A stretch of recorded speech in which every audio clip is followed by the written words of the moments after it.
So you want to test AMC audiences in your sponsored ads, but you don't really know how to start. And then maybe you have started them and you're not really sure how to optimize them.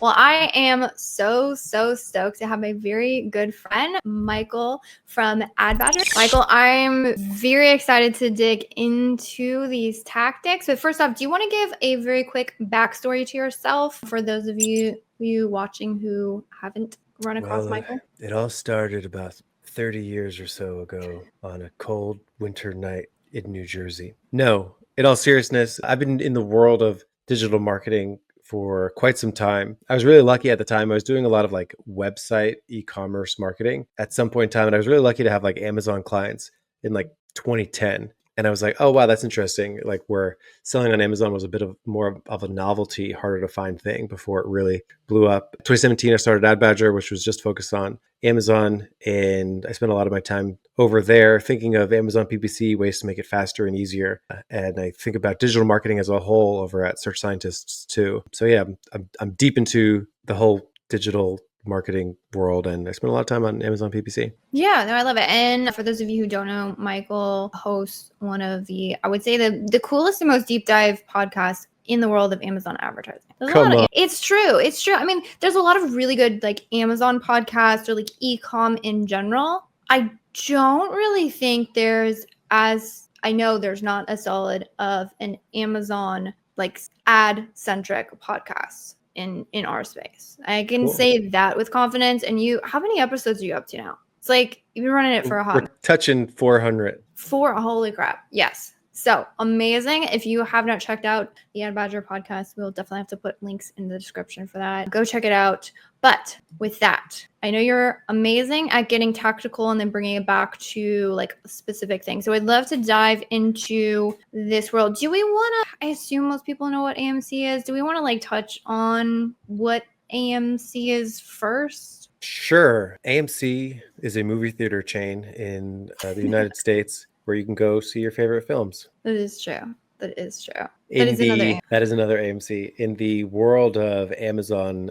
marketing, it stands for Amazon Marketing Cloud. And I would say it's more of an overall trend across most platforms. I'm seeing it in more and more platforms where the platform says, hey, we have this database internally of all this information, and we don't feel like building dashboards or reports for you. You build the dashboard and report for yourself, kids, and then they give you sort of some raw material so that you can piece together a query and then ask their database to give you information. So it's this whole concept of like, instead of them building a new dashboard or report for you, they have you write the query and request the information yourself. Yeah, and I know it's this idea of building audiences, which is not a new concept at all when it comes to like the e-commerce marketing or like online marketing. Like audiences have been around for a while, and then obviously audiences are very much in play if you're like running DSP ads. But with AMC, like there's a lot of sellers who may not be running DSP, and then I know Amazon released like, hey, we're going to release AMC for sellers who are not running DSP, which was like a whole thing because everybody's like, oh my gosh, there's this huge thing, this whole database that I have no access to, and now I can get access to it. And so through that, like you said, the thing that I've seen as we've gotten access to DR to the AMC is, like you said, it's a self-serve, and there is so much you can do with that. So it almost feels like very overwhelming. Like, what kind of audiences should I create? There's also, Amazon has started to make it a little bit easier. So they say, hey, here's some out of the box queries you can run to get audiences. You don't have to know how to code or do anything. So is that how you're approaching it? Or how do you want to sort of walk through these like 3 audiences that you're suggesting sellers get up and running with? Yeah, to go back to what I mentioned, what's cool about all these platforms, particularly Amazon is the one that we're discussing, is that it coincides with the arrival of like plain English AI building queries. Yeah. So you're able to go to it and ask for things in natural language, and then it will write the query for you. So the need to be a developer to have access to AMC and get useful information out of AMC and build audiences with AMC is the need to be a developer, I would say, is zero currently. Not only has Amazon have a lot of out of the box ones where they did create a user interface that you can just walk up to and say, give me this audience. But at the same time, you can just go and type whatever kind of audience you want.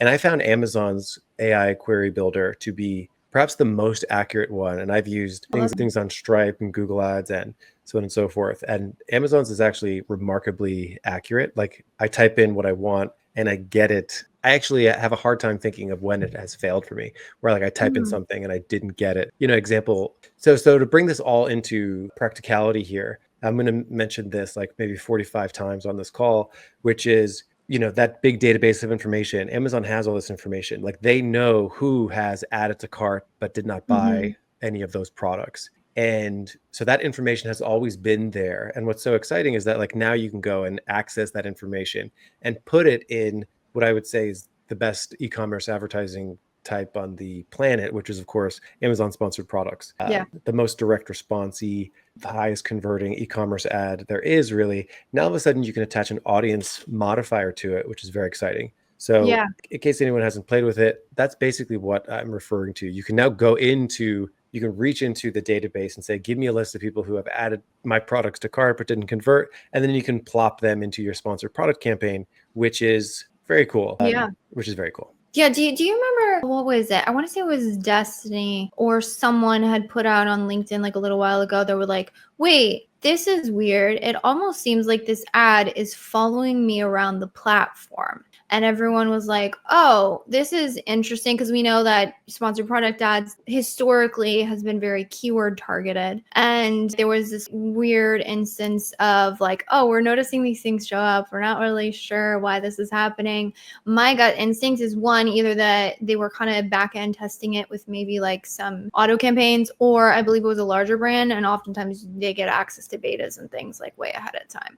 So most likely we were seeing something like that, which now we can have access to, which is fantastic. But also, like you said, especially with the language model layered onto it, it's almost infinite, the things that you can build with it and achieve with it, which is fantastic. And also often once the smoke clears and you go to actually hands-on keyword take action on it, sometimes we get a little stuck. So yes. Sounds like today you're going to help us get unstuck. Yeah, you know me, I always like to be very anti-hype.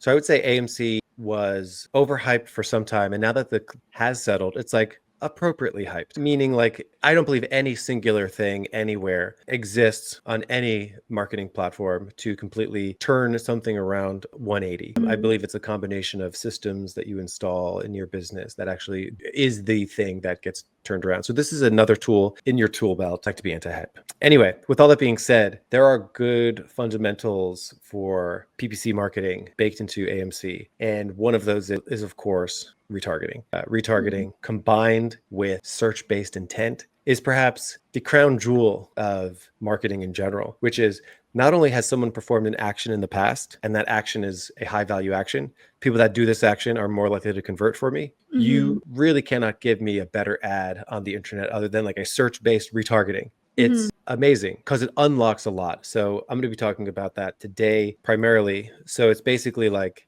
I'm going to say this many times, add to cart but didn't buy. There might be people who are unfamiliar with retargeting in general on Amazon, which is, why would I advertise to someone who already knows about me? Or why would I advertise someone who added to cart but didn't buy? It's been so long like that retargeting, as good as you can get with any kind of digital ad, where it's just like somebody visits your site, they don't buy. Somebody looks at your product page, they don't buy. Somebody adds to cart, but they don't buy. Those people are way more likely than a cold audience to buy something. And it's for a variety of reasons. Like, they've already done the action to search and find you. And it is possible that they did not buy from you. Like, so that retargeting comes with that negative audience. Typically, you don't continue to keep spending money to serve the same ad to someone who bought product A. You don't serve them an ad to buy product A the next day, right? Right. But in general, retargeting, somebody views, they don't buy. Somebody adds to cart, they don't buy. That audience should be cherished, and people should run those ads. And I love your coloring of this, of it also includes an element of search. Like someone is still actively searching, because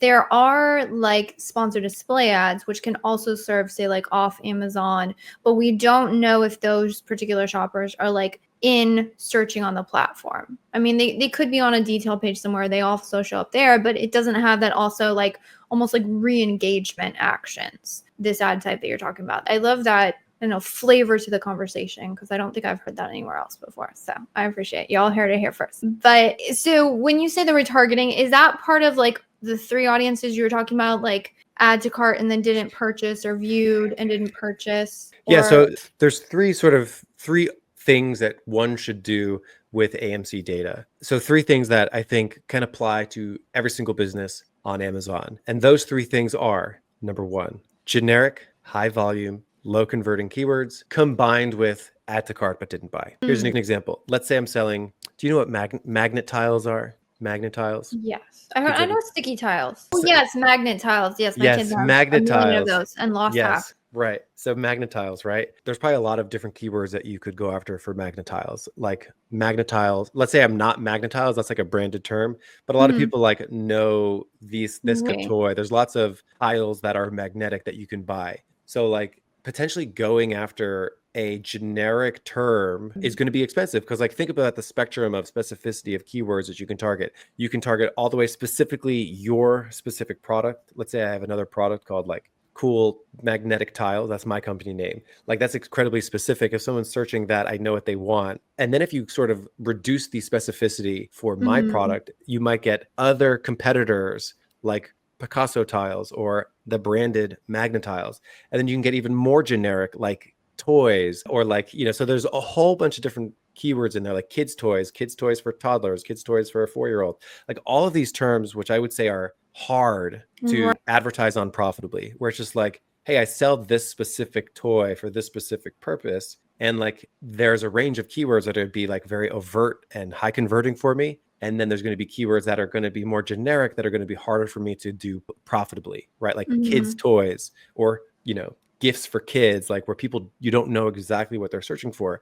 Are they looking for magnet tiles? I don't know. Those terms are historically very difficult to reach, and this applies to any niche. I sell basketballs. I'm bidding on sporting goods. I sell some specific kind of protein supplement. I'm bidding on sports supplement, or like, so like there's a lot of terms that can be very valuable because of how the incredible volume behind them, but they're hard to make work because of their generalities, their low intent. You don't know what exactly they want. Now, imagine you could bid on those things if they added to cart but didn't buy. Now, all of a sudden, you have an audience that is tremendously high value, people who are right on the finish line of buying with you, and then you are jumping in front of them when they make these generic searches, increasing their likelihood to buy, which is a really cool use case. I like that. That's amazing. But when you're doing that, and this gets to the back end of our conversation, we were talking about optimization, so feel free to stop me and if we want to hold that conversation for later.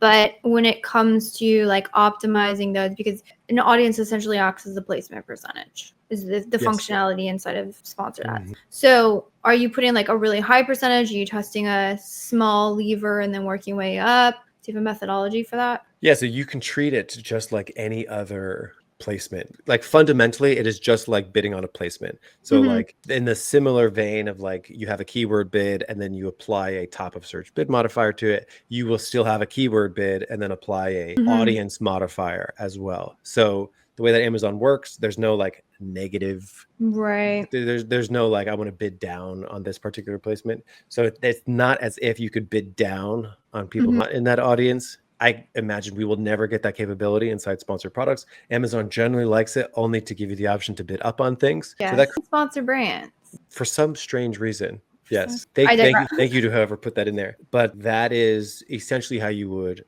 manage this. So in a similar vein, you will need to bid an amount, and then you will need to apply an audience modifier to this. And it is worth sort of knowing, I still think some of the best practice is still to be determined in doing this. So I've tried like really, really low bid and then like a huge audience modifier. I've tried a medium bid and a big modifier. I've tried like a what I would bid if I was bidding on a cold audience with a really big modifier, I would say the thing that works best is I would say like a medium bid. So like imagine some of those generic terms might cost like $6 a click. Yeah. And then applying a bid modifier, I would say probably is not the move I have seen. It's more so, and then at the same time, applying a really, really low bid with a big modifier, I would also say is not the move. I've struggled with visibility. Yeah. That whole thing, it seems like you need a bid that is big enough to enter the auction in the first place. And then once you're in the auction, then you can apply a modifier. And I would say that's true for placement modifiers as well. Yeah, that's been our experience as well. I would assume it was similar, but it's nice to kind of hear the perspective on that. Okay, awesome. One of the biggest bummers in Amazon PPC is that you cannot set a really low keyword bid and then a really gigantic placement bid, because it does seem like they want you to set a bid that's big enough on your keyword to at least enter the auction. So that's where that medium keyword bid and a medium audience modifier comes into play. And I would also say too, it's incremental gain. So like it's a way for you to tap into some of those really high volume generic keywords with a more specific audience. So that's my first thing to do inside Amazon Marketing Cloud, get that audience and add it to cart that didn't purchase. That is something you don't even need to prompt them for. It'll just, they have that as a default audience. Just go to your AMC, search cart and just select it, build it, and then voila, you can then go apply that in your sponsor product campaigns. Got it. That's fantastic. And I'm assuming you're optimizing them very similar to the way that you're optimizing placements traditionally, which is, if it's working, fantastic, do more. If it's not, do less. Fair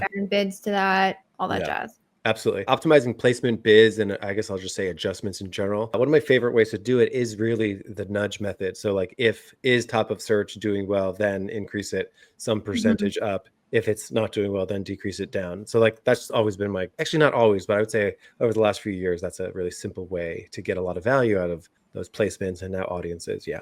Yeah. And I would definitely say that the same. I'm really a fan of, we do evaluate placements, say on an overall account level, or, hey, look, top of search is doing well. But our methodologies are always to look at each individual campaign performance before deciding to say apply optimizations. Yeah. It's kind of looking in broad. So it sounds like the same thing would apply to audiences as well. Absolutely. So that's the first thing that I would say. Generic keywords that are high volume, that would be too expensive to get profitable under normal circumstances, you can now stack your added to cart but didn't buy and take advantage of some of that traffic. The second one I have is somewhat related to it, which is taking that exact same audience, added to cart but didn't buy, and just smacking that in an auto campaign. It's really simple. It's just a way for you to sort of branch out as far as you can to hit that audience with a little bit more gusto. That's another way. Yeah, so it essentially would follow them potentially almost all over the entire platform, because you can show up on product pages and you can show up on keywords and kind of multiple keywords, long tail, all the above. Precisely. So that's really simple. Right. And both of them use the same audience. You just have to create one audience. You can leverage it in both. Awesome. So what's your third one then? And the third one is where we get a little bit more ambitious, which is a lookalike audience. This is probably, I like it. So what's cool about this, you will not use a lookalike to add it to cart but didn't buy. Here, you can simply do a lookalike to your top. I've been doing 25% of purchasers over the last, some time frame, depending on how many top purchasers you have. It's good to have at least 2,000 of them. So if you don't have 2,000 individual people, number one, who have added to cart but didn't buy, if you don't have 2,000 of those people in a month, what I mentioned previously will be, you'll be unable to do it, because you need at least 2,000 people in any audience. So a lot of times you can just go back in time. So like maybe over 90 days, you have 2,000 people that added to cart buy.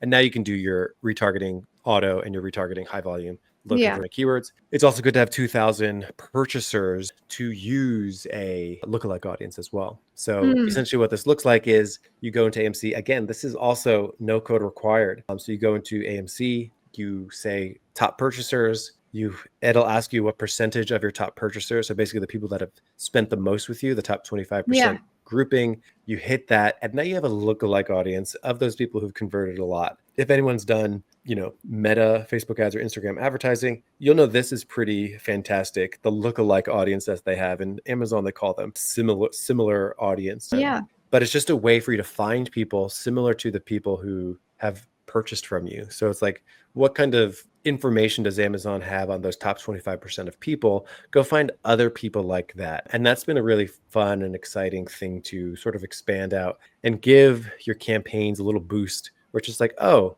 those people are probably more likely to advertise. I'm willing to give them a little boost on top. So that's what I've been doing with these, a little boost, maybe not as aggressive, because retargeting is always going to be best. This is lookalike. Right. So you're trying to lean into some of that When you data. say little, what would be your qualifications for little? I'm starting the lookalikes at like 15, 20% push up on them, meaning like these lookalikes, and then treating it from there just like you would anything else. So with like audience added to cart but didn't buy, you can feel a little bit more confident about giving that a big boost out of the gate. Right. With lookalike audiences, you can feel confident giving it a little boost out of the gate. It would be like 50, 100%, or Yeah, like 20, 25%. Got it. Okay.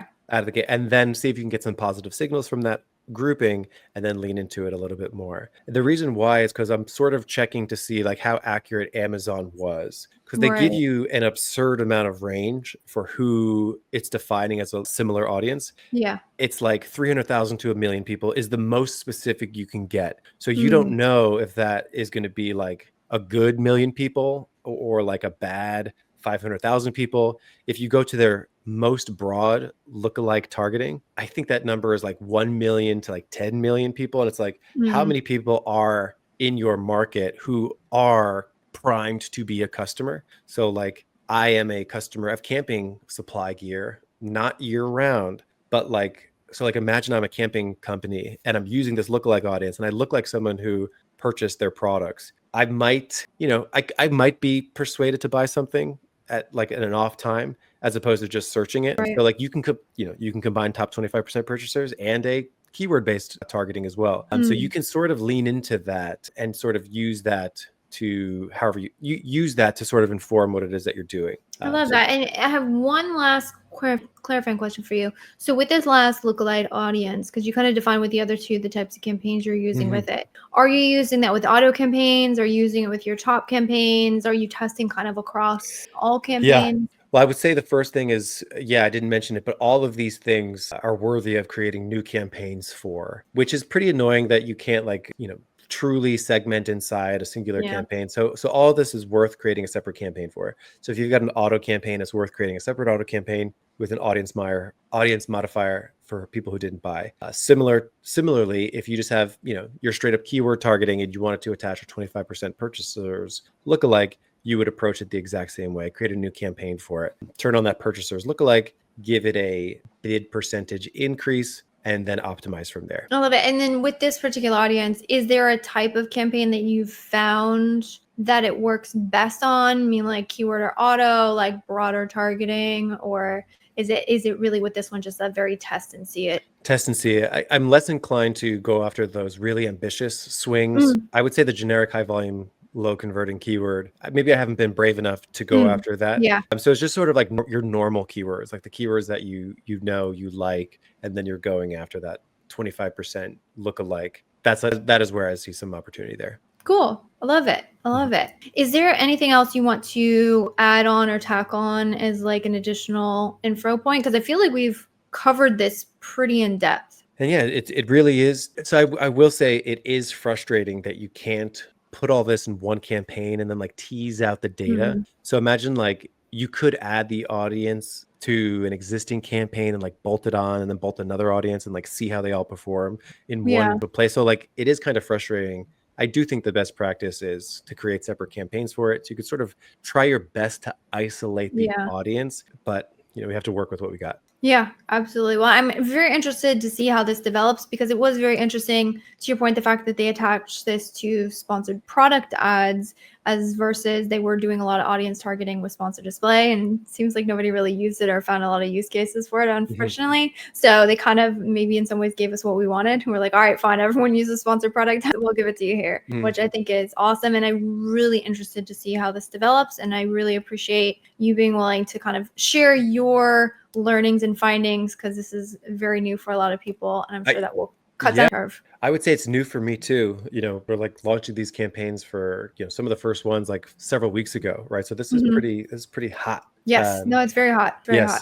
And I'm normally allergic to things that are too hot, only because I want the dust to settle. I want to like see where some value is. Right. Or understand how it fits into the broader strategy. Yeah, big time. Awesome. Love it. So for everyone listening in and they're like, hey, how do I get a hold of you? Because you do have an amazing software that helps optimize Amazon advertising. That's how I again have the podcast and then managed services, correct, with Search Scientists. That's right. Yeah. And you have a good coaching program, which I know we don't technically have a coaching offer. So if that's something you guys are looking for more of a coaching offer, I definitely highly recommend Michael. So let people know, what's the best place to get a hold of you? Just go to the website @badger.com. It's an easy place. Or hey, they can come hang out with us in core community. That is true. That is true. Michael's part of it. We'll have to put all those links in the description because you're doing a lot. There's a lot of ways to take advantage of the knowledge you're putting out, which again, I'm really grateful for you to come on today and share with us. And I'm sure we'll probably end up doing another one of these. Absolute pleasure.